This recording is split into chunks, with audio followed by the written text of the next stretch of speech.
Hello again, my name's Owen, and in this video I'm going to show you how to convert decimal numbers, which are base 10, into binary numbers with a base of 2. Let's start by figuring out the positional values for binary. Binary numbers use a base of 2, so the first position in a binary number is found by taking 2 to the power of 0. We proceed with 2 to the power of 1, 2 to the power of 2, 2 to the power of 3, 2 to the power of 4, 2 to the power of 5, and I'm going to do just a couple more, 2 to the power of 6, 2 to the power of 7, and let's stop at 2 to the power of 8. Actually, we'll do one more, 2 to the power of 9. Now let's go back to 2 to the power of 0. Anything to the power of 0 is 1. 2 to the power of 1 is just the number itself, 2. 2 to the power of 2 is 2 times 2, which is 4.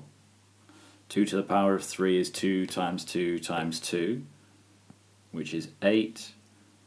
And we're essentially multiplying by 2 each time, so 8 times 2, 16, 32, 64.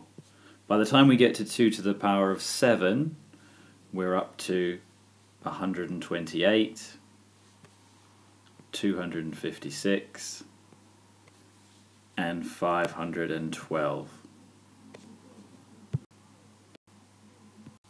Let's use the positional values to convert a small decimal number into binary.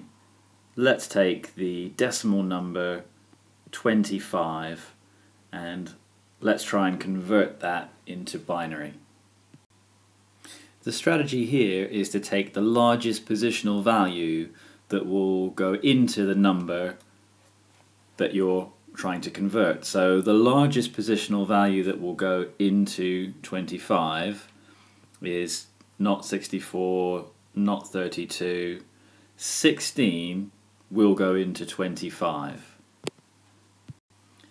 16 will go into 25 one time,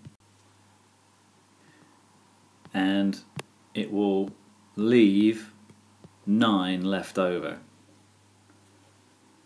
If we move to the next position, 8 will go into 9. It will go one time, and it will leave 1 left over. We can't fit any 4s into 1. We can't fit any 2s, but we can fit 1 1. So 25 decimal is equal to 11001 in binary. Let's work through another example. Let's try and convert the decimal number 190 into binary. The strategy is the same as before. You need to start by finding the largest positional value on the left that will go into the decimal number. In this case, 128 will go into 90 one time. You may need to reach for a calculator to start doing some of these calculations, as the numbers can get fairly large. 190 minus 128 leaves 62 left over.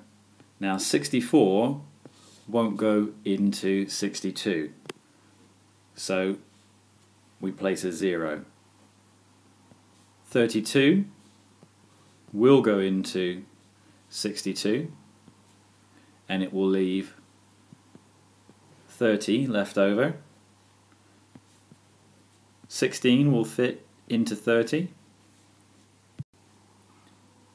It will leave 14 left over. To make up the 14, we can use 1, 8, We can use 1, 4, that takes us to 12.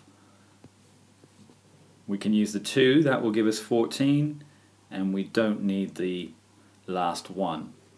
So 190 decimal is equal to 10111110 in binary.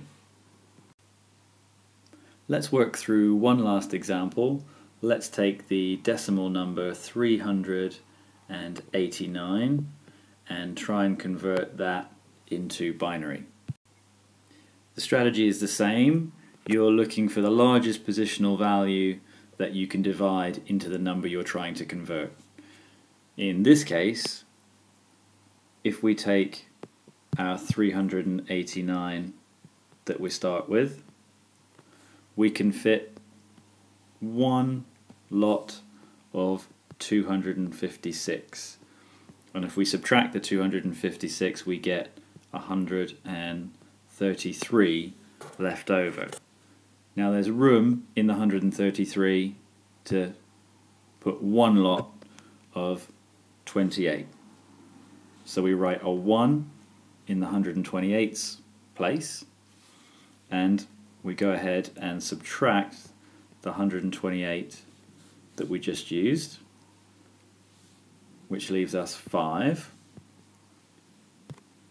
Now we can't fit 64, 32, 16 or 8 into 5, so we write 0 as our placeholder. I'm not going to write the subtractions for this because it's fairly obvious. We can fit one lot of 4. 5 minus 4 gives us 1 left over.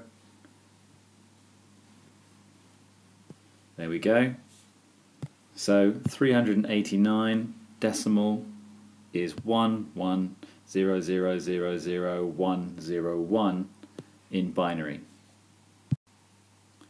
Grab yourself some scrap paper and pause the video now to try these 4 examples. See if you can convert 10, 15, 36 and 87 into decimal, and play the video again when you're ready to check your answer. Ready? Okay, 10 decimal is equal to, this is kind of strange, but 1010. 15 is 1111. 36 in binary is 100100, and 87 decimal is equal to 101011 in binary. I hope you did well. That's all for now.